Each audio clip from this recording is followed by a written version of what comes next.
Engraver's Choice. Represent Boss Laser, Torque CNC, but I'm service trained on about every router and laser in the world. Right now, like I say, I'm selling Boss lasers. This is the Boss laser. This is an HP 2436. All the HPs work exactly the same. In fact, the LSs, which are like the HPs, but do not cut stainless steel, do not have the extra controller, and they have a more simplified pendant. Other than that, they're pretty much the same machine. When you look at our pricing on the HPs, that includes everything. With the LS, it depends on what upgrade you do from 65 to 100 to 150. Now, if you look over here, you will see, I'm going to walk into my demo area. You will see a series of samples that could be made with a unit. If you can cut something, you can mark it. But there is things like metals and glass, ceramic, stone that you can mark, but you cannot cut. Now, I've been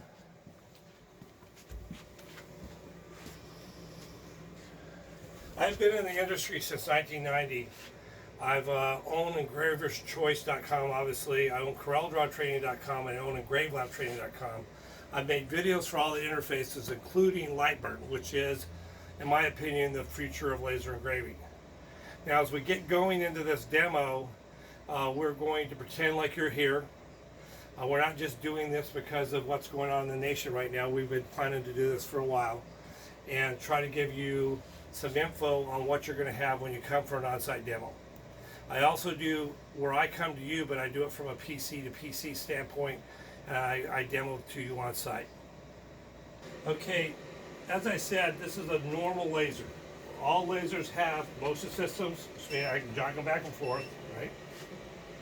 All lasers have the ability to do rastering and engraving. So if I start a laser right there, that's raster. As the laser goes forward, it's going to vector. Vector is cutting. The great thing about vectoring is though you don't have to actually start the unit. You don't have to actually cut through everything. There's vector through, there's vector trace. We also use vector as a positioning form. So those of you that want to run an origin where laser just starts from wherever you put it, can size things to position correctly. Those of you who want to run an absolute, no problem. You can run just like an epilogue, universal, whatever you have to be doing. And I'm going to go ahead and let this play out. But you have the X area, which is the bridge.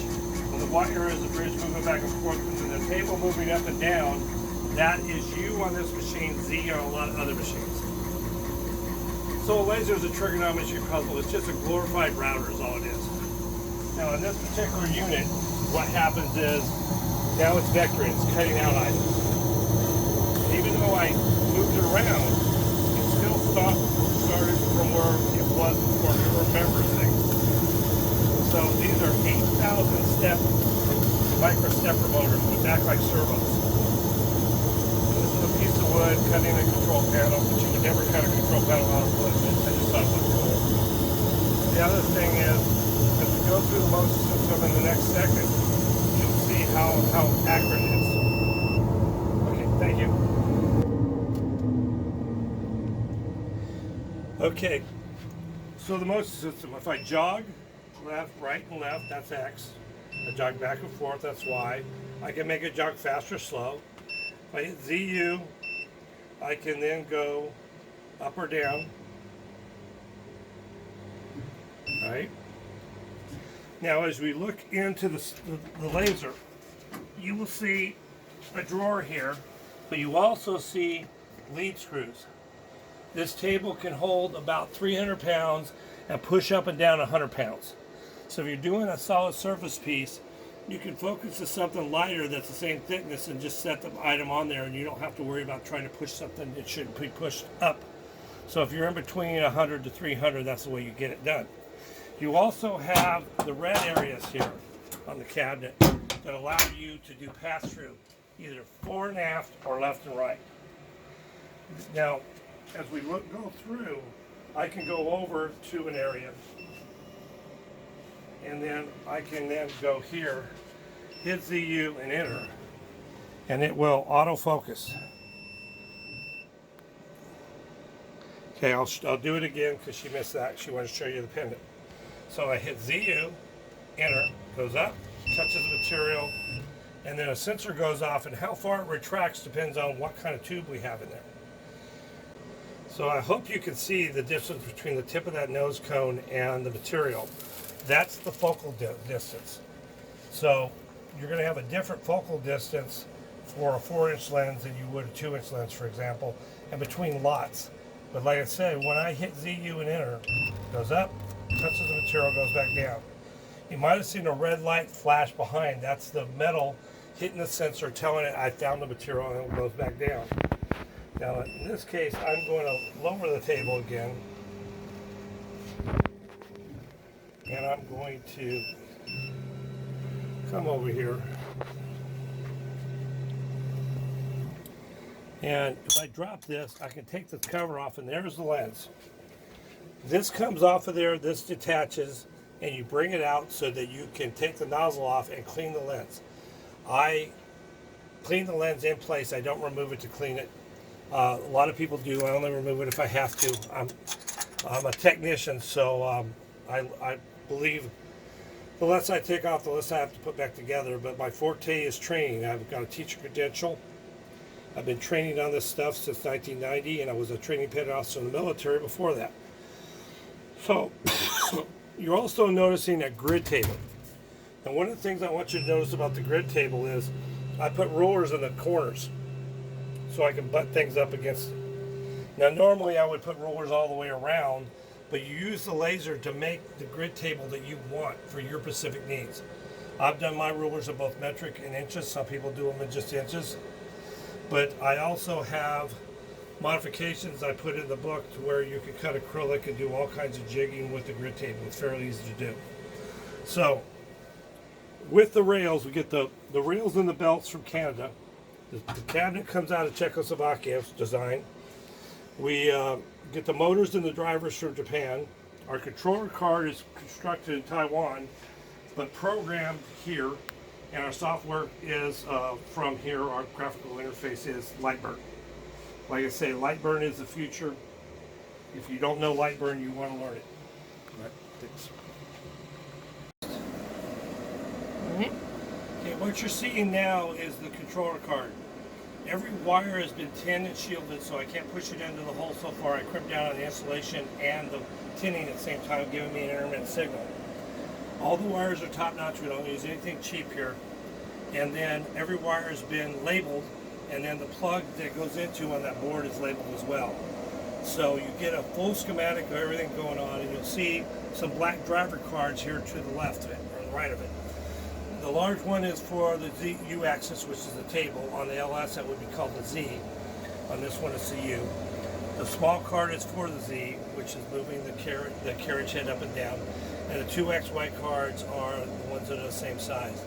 Then you have a large power supply there, a small for the driver cards, a small power supply for the controller card. You also have a solenoid which will turn the air off and on. This is very important as we try to do other things like cut metal with it. We don't want to bleed out our air. All right. Okay, we're moving forward to the tube.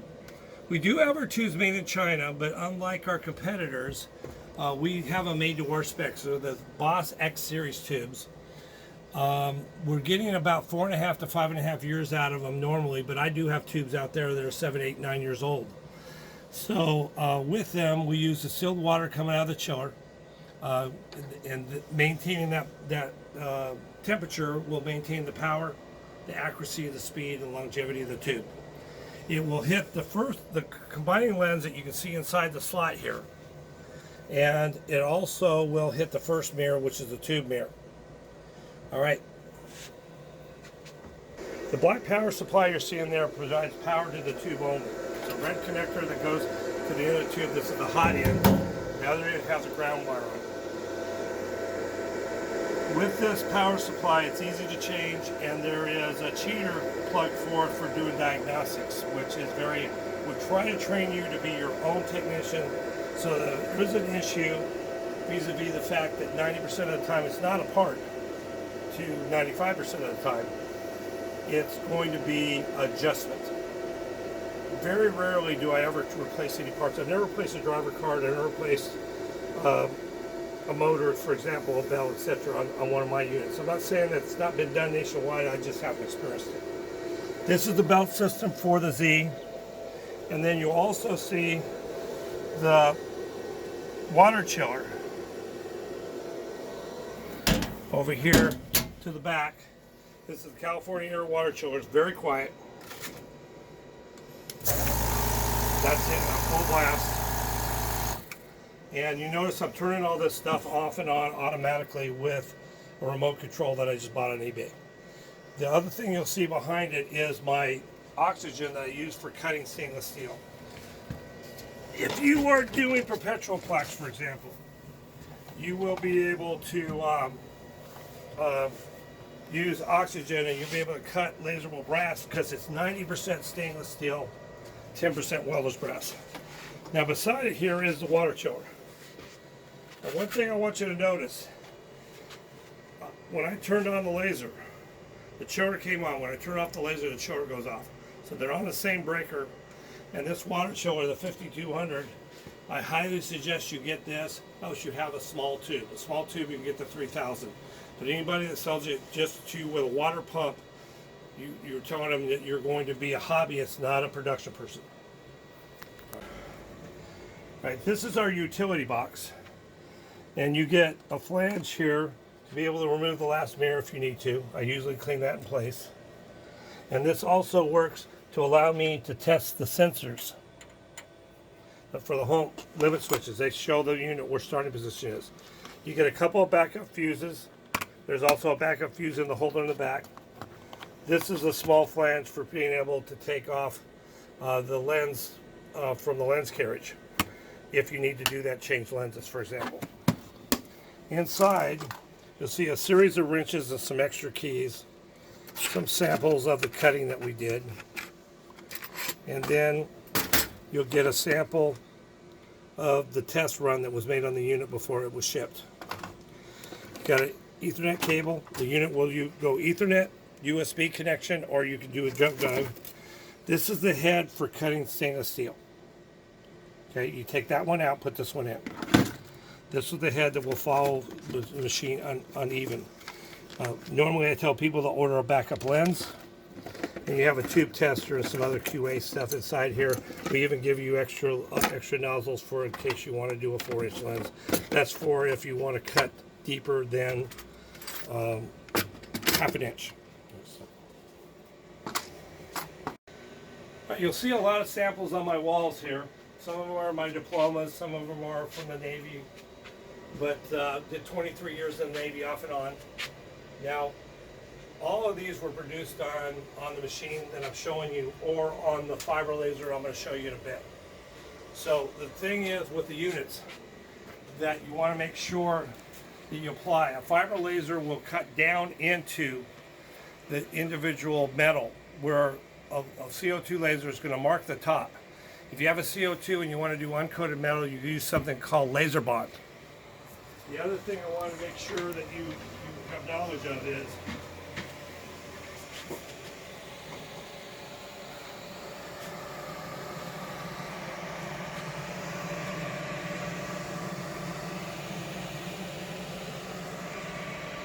now, I'll get my camera person to come back over here. So, this is Lightburn. Lightburn controls power and speed by color label. It will do raster and vector, or raster vector together. It does a lot of very, very cool stuff. It does a preview. It will show me individual items. It will do things like if I go in here and I open up a recent file, let me go, I don't know, here's fine. Nope, all right. And then I click on here, it'll show me how that file is going to process. So it processes this way. And I can play around with it. So I can take a file that start it off to process in 10 minutes and make it process in 2. Not every file will do that with, just a majority of them. But this is what we sell with it, and obviously we push EngraveLab and we push CorelDRAW. But honestly, we do not care what you use. Just as long as you're happy with it, we have the rest of it from there. But a lot of your questions are going to come vis-a-vis software. Even though you may not be a CorelDRAW owner or a EngraveLab owner, I know most of the softwares in the world I'm familiar with. I'm just an expert on these two, and I chose these two because they're the most popular for lasers. CorelDRAW is #1 in the world, and EngraveLab is #2 with a bullet. But light burn is the future. So as we end this, call me at 949-355-4000. My website is engraverschoice.com, and the email is sales@engraverschoice.com. Email me and we will do either a PC to PC demo. I will send you videos. I have quite a library, or I'll come to you, or you can come here to the office and do a demo. Thank you very much.